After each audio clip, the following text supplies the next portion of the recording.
Authentication protocols and digital signatures. Digital signatures have looked at message authentication using hash function but does not address issues of lack of trust.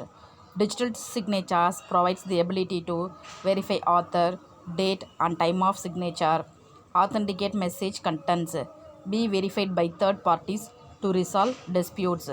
Hence include authentication function with additional capabilities.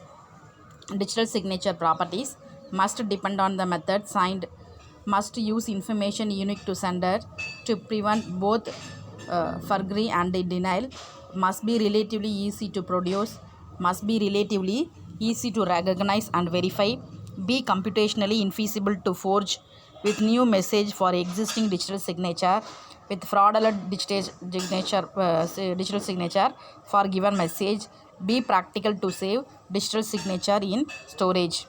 Digital signatures involve only sender and receiver. Assumed receiver has sender's public key. Digital signature made by sender signing entire message or hash with private key can encrypt using receiver's public key. Important that sign first, then encrypt message and signature. Security depends on sender's private key. Arbitrators in digital signatures. It involves use of arbiter. A validates any signed message, then dated and sent to recipient. It requires suitable level of trust in arbiter that can be implemented with the either private or public key algorithms. Arbiter may or may not see message. Authentication protocols used to convince parties of each other's identity and to exchange session keys that may be one way or mutual. Key issues are confidentiality to protect session keys, timeliness to prevent replay attacks. Replay attacks where a valid signed message is copied and later resent. Simple replay, repetition that can be logged, repetition that cannot be detected, backward replay without modification.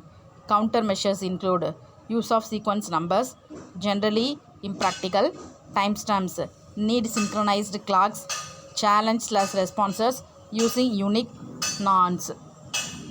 Using symmetric encryption as discussed previously that can use a two-level hierarchy of keys, usually with the trust key distribution center KDC. Each party shares own master key with the HDC. KDC generates session keys used for connections between parties. Master key is used to distribute these to them. Needham-Sproul protocol. Original third-party key distribution protocol for session between A and B mediated by KDC. Protocol overview is A gives KDC, KDC gives A, EKA of K of S, A gives B, B gives A gives B. Needham-Sproul protocol used to securely distribute a new session key for communications between A and B, but it is vulnerable to a replay attack if an old session key has been compromised. Then message 3 that can be reason convincing B that is communicating with A. Modifications to address this require timestamps Denning 81 using an extra nonce Newman 93. Using public key encryption have a range of approaches that is based on the use of public key encryption. Need to ensure have correct public keys for other parties. Using a central authentication server AS. Various protocols exist using timestamps or nonce. Denning AS protocol. Denning 81 presented the following: A gives AS, AS gives A gives B. Note: session key is chosen by A, hence AS need not to be trusted to protect it. Timestamps prevent replay but require synchronized clocks. One-way authentication required when sender and receiver are not in communications at the same time. Example: email. Have header in clear so that can be delivered by email systems. May want contents of body protected and sender authenticated. Using symmetric encryption can refine use of KDC but can't have final exchange of nonces. With A gives KDC, KDC gives A gives B. Does not protect against replays. Could rely on timestamp in message, though email delays that make this problematic. Public key approaches have seen some public key approaches.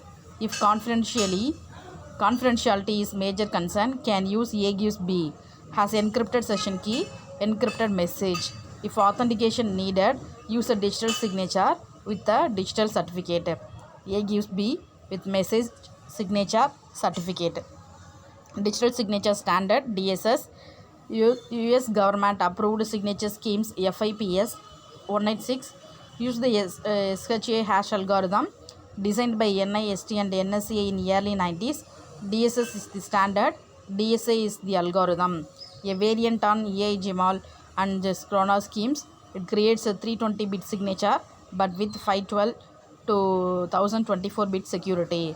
Security depends on difficulty of computing discrete logarithmics. DSA key generation have shared the global public key values P, Q, G, a large prime P.